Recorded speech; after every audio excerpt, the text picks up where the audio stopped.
Tom Homan.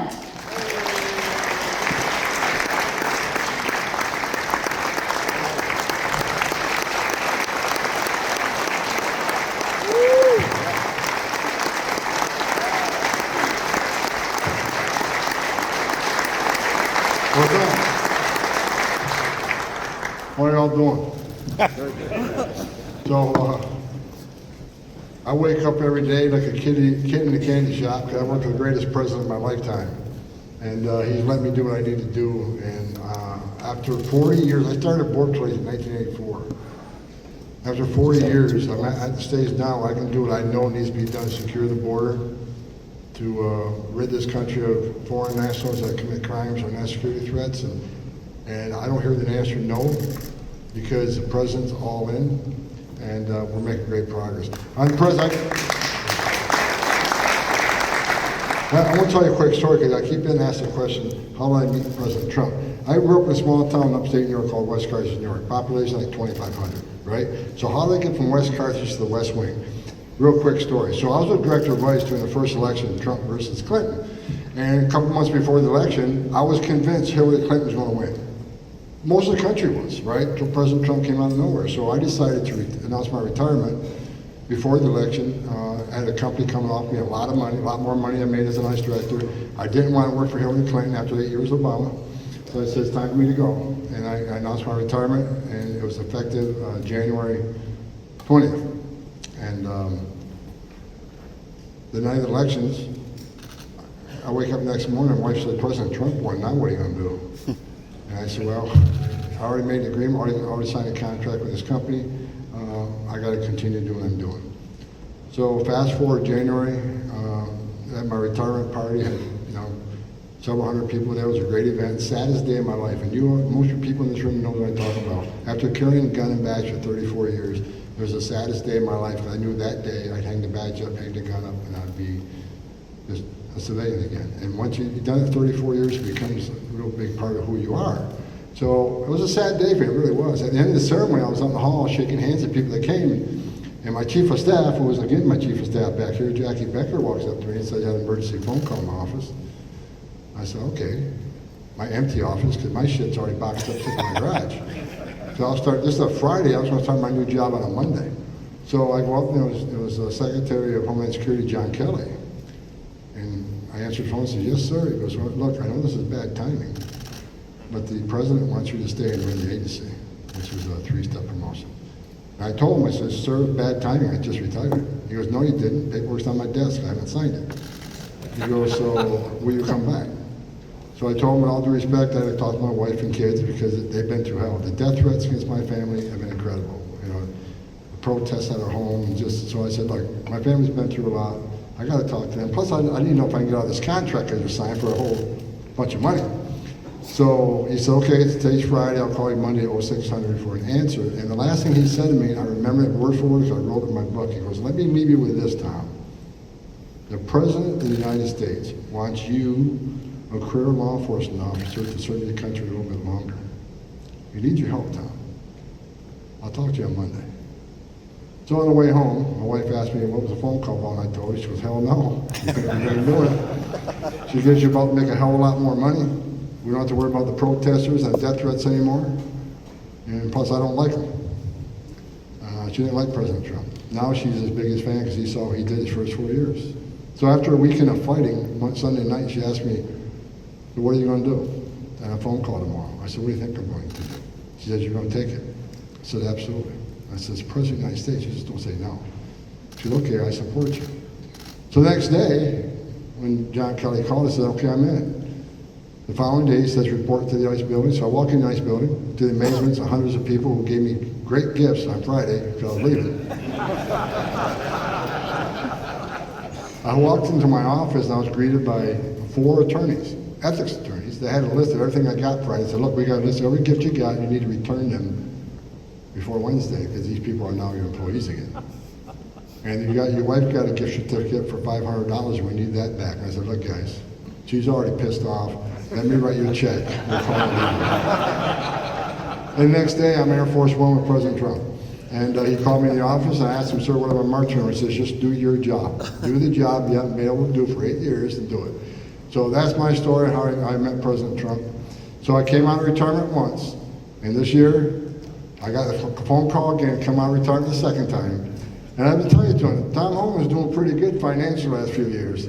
And I've been busy, but he asked me, he called me up, and here's what he said to me. It was a Friday night, out to dinner with my wife, my phone goes off, sees POTUS, she sees it, she goes, oh, here we go again.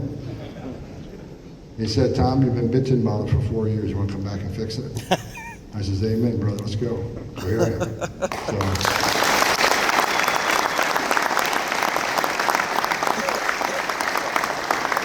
So let me tell you where we're at.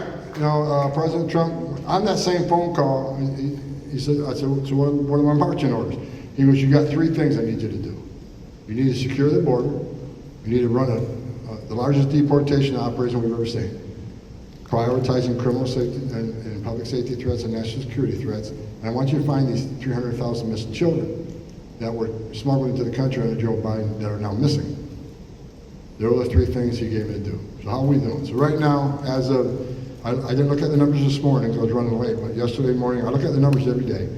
Yesterday, border crossings on the southern border are down 97%.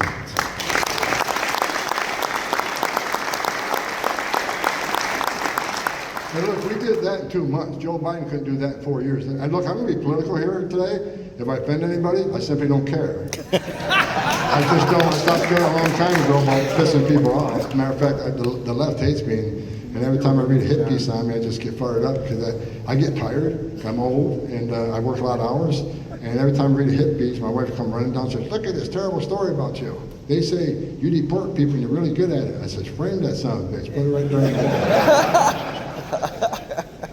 There's a hit piece on me every day, and I love it. If I get to live in their heads rent-free, that's kind of cool, because I don't care what people think of me. And that's sad, isn't it? I don't care. As long as my wife and children, my Lord and Savior love me, I'm going to do what I do. So hate me all you want. You're not going to shut me up, and I'm not going to go away. I'm not going to stop doing what I'm doing. Because of the tragedies and things I've seen in 34 years, for the people that hate me, if you wore my shoes for the 34 years I wore my badge and gun and seen the things I've seen, you'd agree with me. And if you didn't agree with me, then you have no heart. You have no morality, because the things I've seen has created the guy you see here today. So the border number's down 97%. It's just incredible. We did that in 2 months. Joe Biden couldn't do it in 4 years. Couldn't or wouldn't. Doesn't matter. So when you look at the border numbers, here's the most impressive numbers on the border. On the average day under Joe Biden, the numbers got as high as 12,000 a day crossing the border that we arrested. 12,000 a day that they arrested and they released into the United States. Here's the difference. Yesterday's number, 201. How many were released? 0.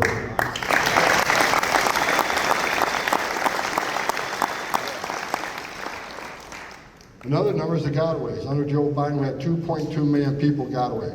What's a gotaway? These are people that are captured on drone traffic, sensor traffic, or camera traffic that crossed the border. They weren't apprehended because the Border Patrol was overwhelmed. The Border Patrol was too busy making sandwiches, changing diapers, making baby formula, making hospital runs. Under Joe Biden's leadership, 70% of agents were off the line almost entirely for the 4 years, because we're dealing with this overcrowding, the humanitarian crisis.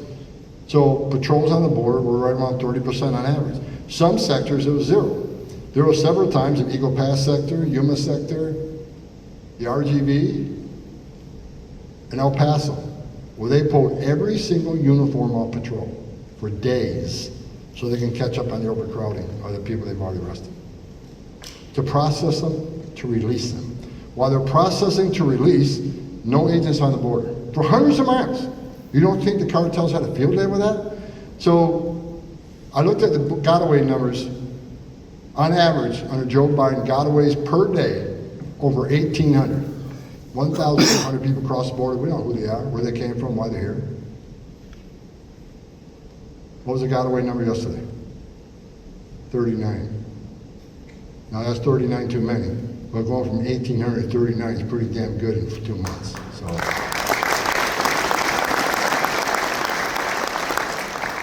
So when I was told the number yesterday, it's a pretty good number, Mr. Holman.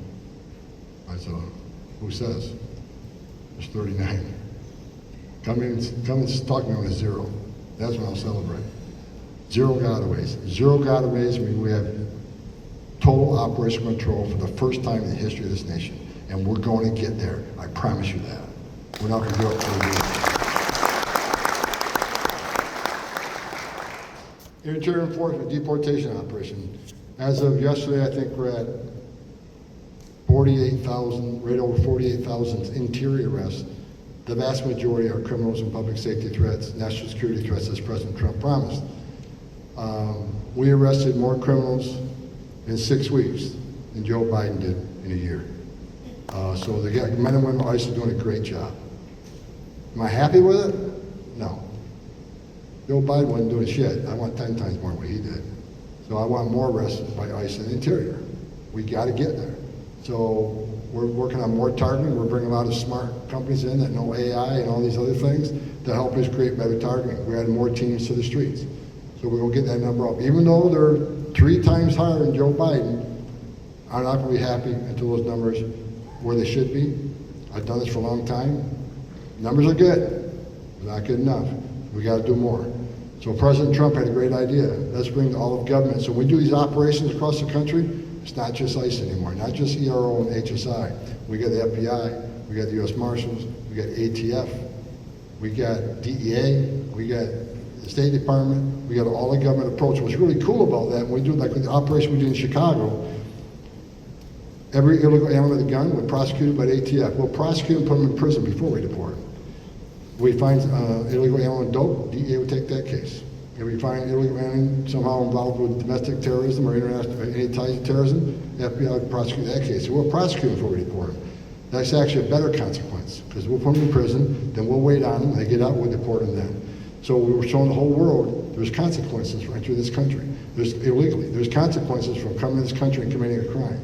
And we're going to have these consequences. And what's that doing? The border numbers have dropped significantly. Like I said, 97% decrease. Why is that? Because there's consequences. We ended catch and release. You come across the border illegally, it's a crime. You'll be detained, you'll be deported. You will not be released in the United States. And that has been a game changer. Now we're starting to have record number of prosecutions. DOJ has yet said no to any prosecution we presented, even the border case. That has sent a strong message to the whole world. We're not open anymore. You want to come to the United States, there's millions of people standing in line, taking their tests, paying their fees, getting their background investigation, and come to the greatest nation on earth the legal way. So if you want to come back, come the legal way. Now, on top of the arrest we're making in the interior, we're also announcing if you're in the country illegally, you should leave on your own before you get an order of deportation. Because if you're going to put us in the process of having to go to court and get an order of deportation, we will deport you. You're never coming back. But if you leave on your own, you can come back and come back on a student visa or a work visa, or if you have a U.S. citizen child, they can petition for you. Leave yourself an opportunity to be a part of the greatest nation on earth, but being there illegally, not going to happen. Amnesty under this president, not going to happen. So if you're holding out waiting for that, good luck. I think we got this 4 years, and I personally think we got the next 8. So we're going to be around a long time. Not me. Not me. I got to get the hell out sooner or later. But that's the message we're sending to the whole world. The thing that's slowing us down in the interior are sanctuary cities. Sanctuary cities, they're sanctuaries for criminals. I just met some officers from Rochester, New York, not too far from where my lake house is. And I read that a board agent called for emergency backup. Rochester PD shows up. They help handcuff all these people and just help secure the scene. Now you got officers sitting on the beach or off patrol. Bullshit. Law enforcement should never deny another law enforcement agency's assistance, especially in emergency situations. Never.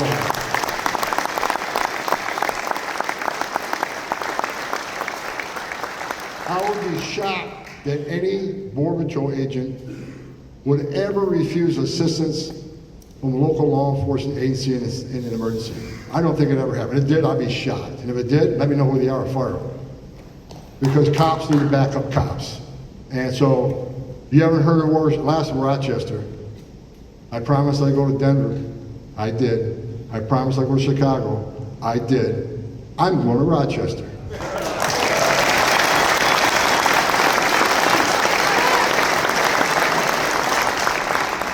You know, the mayor of Chicago is a hometown homeless doesn't welcome to Chicago. That's good. Guess the first place I went?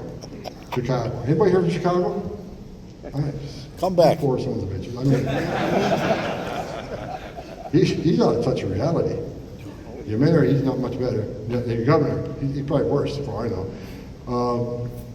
I got in a lot of trouble from the left saying Tom Homan stood at CPAC, said he's going to go to Denver and bring hell with, no, Boston will bring hell with me. And the reason I said that is because right before I got on stage, I was reading the Daily Report, and I saw where ICE arrested 9 illegal aliens, all charged with sexual crimes against children. They raped children. So when I said, I'm going to go, because they're a sanctuary, I said, well, I'm going to go, then Boston, I'm going to bring hell with me, and I was going to bring hell to every illegal alien that puts hands on children. And that's exactly what we did. So I made the promise. I went there last week. We arrested 371 illegal aliens, vast majority of criminals, child predators, foreign murderers, gun traffickers, narcotics traffickers.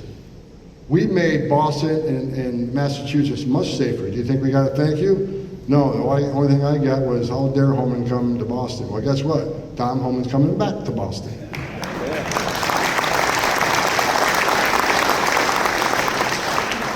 I met somebody from Seattle. Seattle's on the radar. I'm coming there too. I'm going to every sanctuary city. Every sanctuary. And why am I focusing on sanctuary cities? Because they're releasing public safety threats back in the public every day. I don't understand why any elected mayor, any elected governor, anybody on the city council, why do you not want public safety threats out of your community? Because that's what we're focused on. I just said the vast majority of people we arrest are public safety threats or national security threats. Why would you arrest someone you just charged and convicted of raping a child? Why would you release them back in the community when you can simply give them to us and we'll get them out of the community, we'll get them out of the country? Let me tell you one case in Massachusetts that really got me really upset, and that's why I went off at CPAC. Man raped a child, 9 years old. They released him without calling ICE. It took us 2 years to find that guy. How many children did he attack in 2 years? That just pissed me off, so I wasn't in the mood. I went up there to pick a fight. And I'll keep picking fights with sanctuary cities, because sanctuaries are sanctuaries for criminals.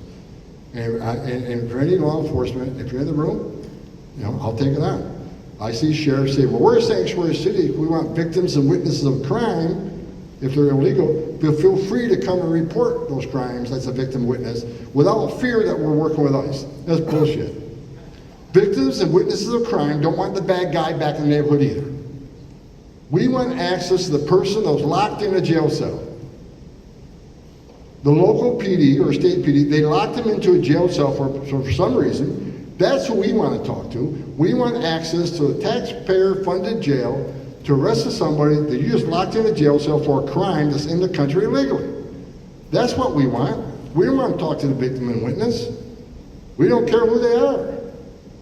But if the victim did cross our path, they'd probably get a visa for being a victim of a crime. We can actually help them. But we want access to the bad guy. And releasing them back into the public releasing a public safety threat in the public is just dumb. Might be politically right for the left, but it's dumb. Because you all know, you're all cops, they're going to do it again. Recidivism rate's high. Why would you not give us access in the jail where the illegal alien's safe, the officer's safe, and the public's safe? But you're going to release them back in the community. Now we got to send a team of officers to find this person in the community. We have access to who knows what weapons. It puts the officers at great risk. It puts the alien at great risk, because you all know anything can happen on a street arrest. It certainly puts the public at great risk. So sanctuary cities are getting exactly what they don't want.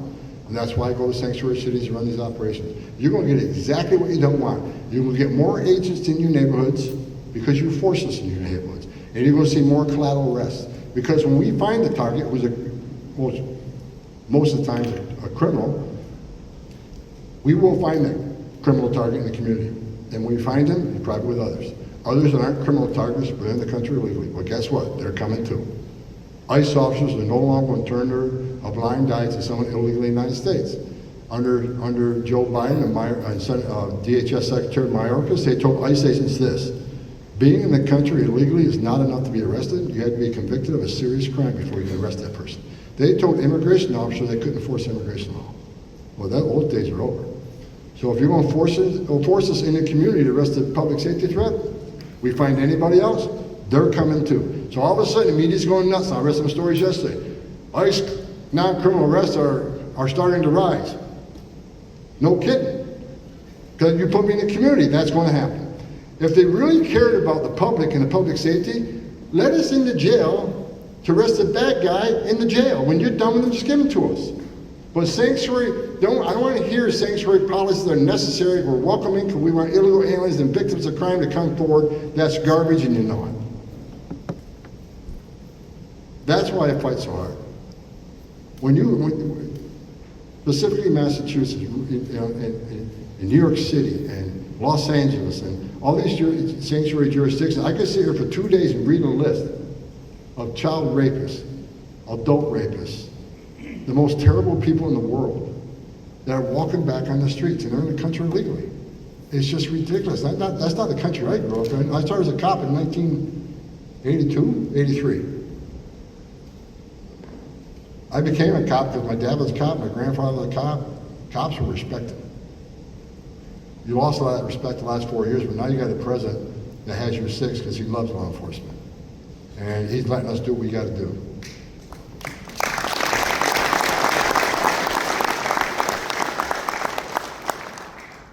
So to set the record straight, you'll read that we're arresting asylum seekers. They got a right to claim asylum, but here's what you need to know.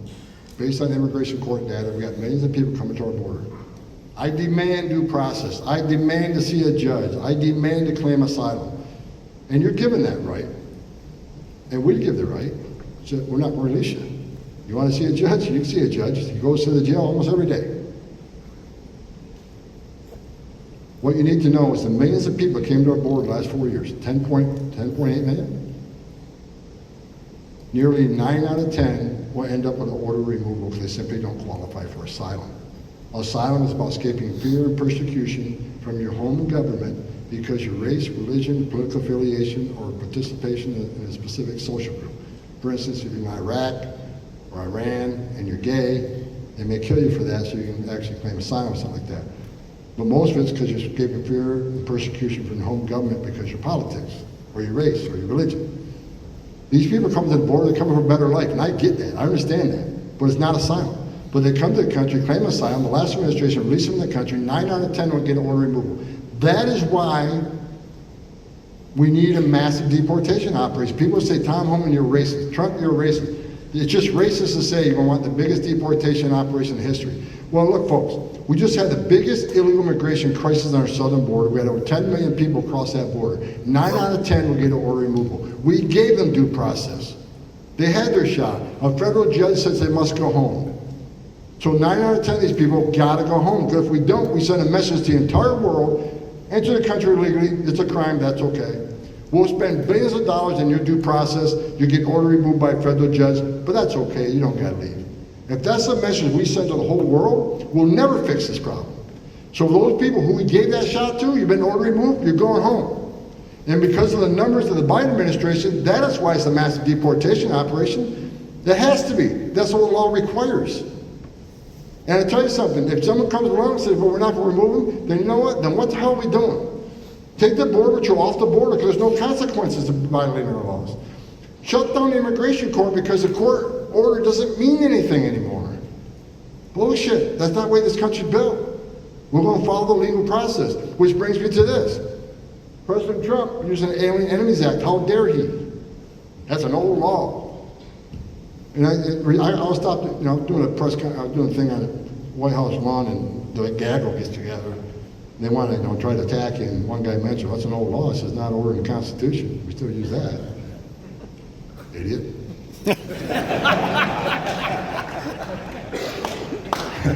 This is fucking. Alien Enemies Act.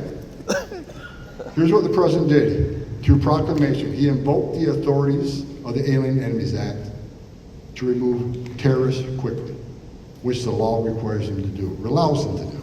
That's why they wrote the Alien Enemies Act. That's why Congress wrote it. That's why they passed it. And that's why the president signed it. We don't have to be at war. If they read the thing, I'm not an attorney, but I can read.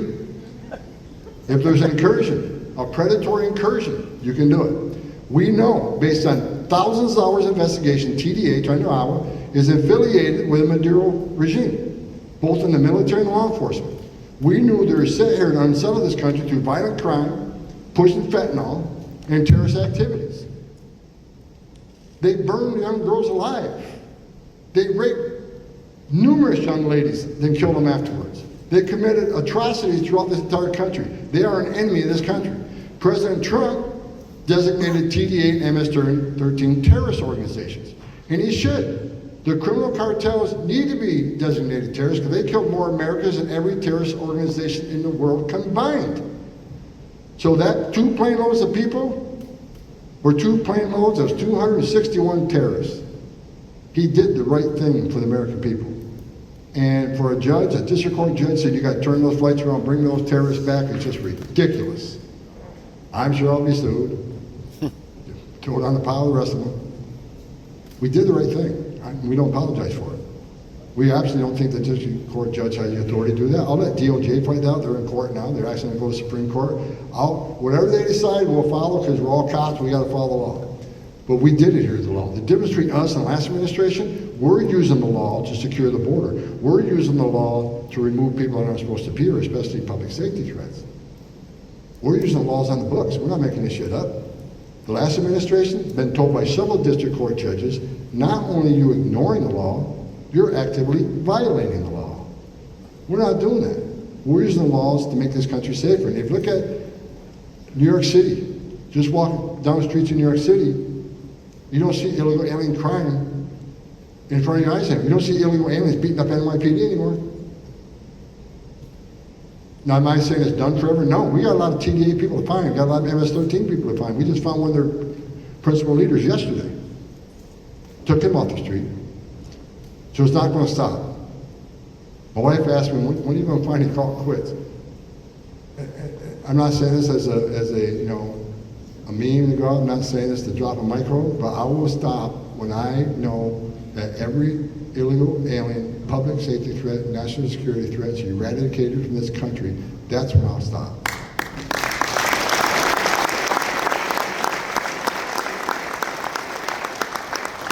And for doing that, they don't like me giving a shout out. I give a shout out. I got a security detail around me. They're the finest men I've ever met. I got a lot of death threats against me and my family. These guys travel with me, and they put themselves in harm's way to protect me. So God bless these men you see standing there.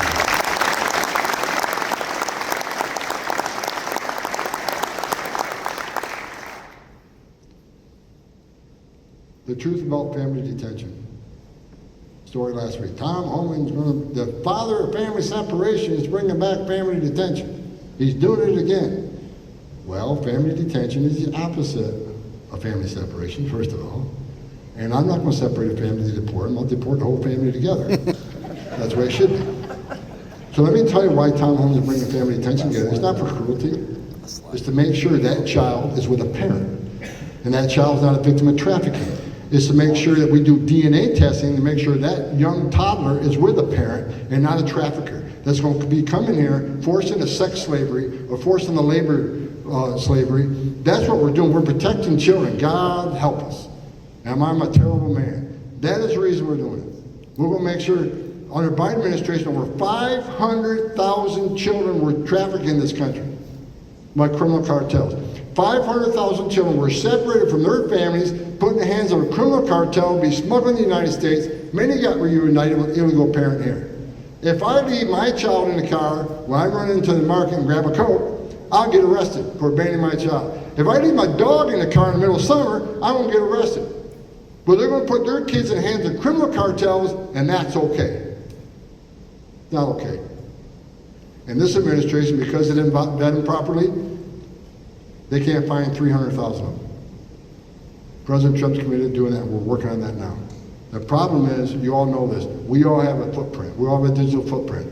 You got a car, you got a home, you pay bills, you got credit cards. We can find us. Kids don't have that digital footprint. So we got to count on that digital footprint of the people they released them to who they didn't vet properly, they didn't fingerprint, they didn't check their identifications. Some of these children we're never going to find. We're going to do the best we can to find them. We got the smartest minds on it. We've already found some. We need to find many more. That's the third rail. It's going to be the toughest rail for me, just because you all know the difficulty to finding a kid that's being hidden. But I'm committed to doing that. It's the right thing to do. So as far as family separation go, there's zero tolerance. I've said this many times. When you cross the border legally, bring the child, put them in harm's way, we decide to prosecute them, because maybe we prosecute them, they'll stop coming. And when you put the adult in jail, the child can't go with them. That happens to U.S. citizen families thousands of times a day, every day across this country. A child can't go to jail with a parent, and that's what we did. And it wasn't about cruelty, it was about saving lives. Because 31% of women that make that journey get raped. And that's on numerous studies that women admitted to it. 31% of women admitted to it. How many women got raped? Children were dying every day. That's why we did zero tolerance, to save lives. What they did is unforgivable. They released 500,000 children to unvetted sponsors, and they can't find 300,000. You're going to talk to me about family separation? They didn't care, but we care, and we're going to find them. And I'll arrest when we find them. So with that, my security team's giving me a high sign. I got to go catch a flight. I don't get a day off. I got a tough boss. But I love the man, because he loves this country like I do. I want to say thank you to all you in the room. The finest 1% in this country is our first responders. None of you are making a lot of money, I know. I was one of you many, many years. I thank you for giving back to your community. I thank you for wearing that badge and gun every day. In Rochester, I'm coming. Yes!